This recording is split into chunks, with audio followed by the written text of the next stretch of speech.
Welcome to the Help for Leaders podcast. I'm Stacey Harris, and I'm passionate about showing leaders the power of communication and how it can transform their organizations, from Fortune 500 boardrooms all the way to brand new startups.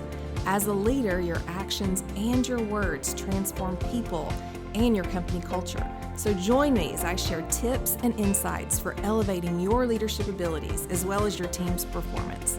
Let's dive right in. Hey y'all, welcome back to this week's episode. Today on the Help for Leaders podcast, we're going to be talking about kindness. And I'm so excited about this topic. Do you know that kindness is powerful? Kindness is one of the most underutilized aspects of human behavior in business today. And guess what? It costs you nothing. It costs your organization nothing to exhibit kindness. Do you know that a leader who is kind to their team, actually there have been studies that show that productivity, that competence levels, and that engagement as well as morale increase as a leader exhibits kindness. It's so fascinating to me. We are filming this episode just a week after the horrific ice storms that hit Texas. In my neighborhood just a week ago, I was so amazed at the acts of kindness that neighbors were showing one another. Do you know, we have a 79-year-old widow that lives around the street that on a good day is a fall risk, let alone ice and snow. And we were without water for 4 days, and she had no water, and our neighbors rallied. And at that time, bottled water was actually scarce. You could not buy a case of water, and we all pitched in and took bottles of water to her, and we're helping her store up snow so that she could flush her toilets. And it was just those simple acts of kindness, even helping one another figure out how to turn off the water from the city line so that we could drain our pipes, and people having tools. And it was just really something that it really made a difference in my life and so many others. And I started thinking about kindness, and I really just wanted to share more about that with you today. Did you know that UCLA has a Kindness Institute? In 2019, a philanthropist named Matthew Harris gave over $20 million to start this Kindness Institute. And it's literally to teach and to measure kindness. And his whole premise is that when we witness acts of kindness, we're more inclined to be kind ourselves. How many of you have been in the drive-through line at your local coffee shop, or maybe it's a fast food restaurant, and the car in front of you paid for your coffee or your meal? I've had that happen to me. And you know what I do? I pay for the guy behind me. I'm like, oh my gosh, this is amazing. I remember a couple of months ago during the pandemic, I went down to my local Starbucks, and the person in front of me had paid. And I started talking to the barista, and she said, 3 hours. This has been going on for 3 hours. They were floored.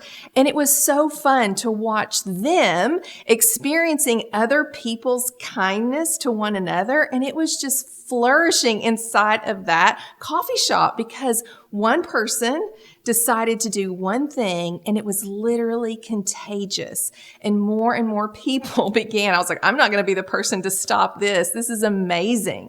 And so I want to just encourage you, if you're leading a team, kindness is so key. It's so important. If you want to see engagement increase in your team, if you want to see levels of competency increase, show kindness. It's very simple. We can do very simple things, or we can do really elaborate things.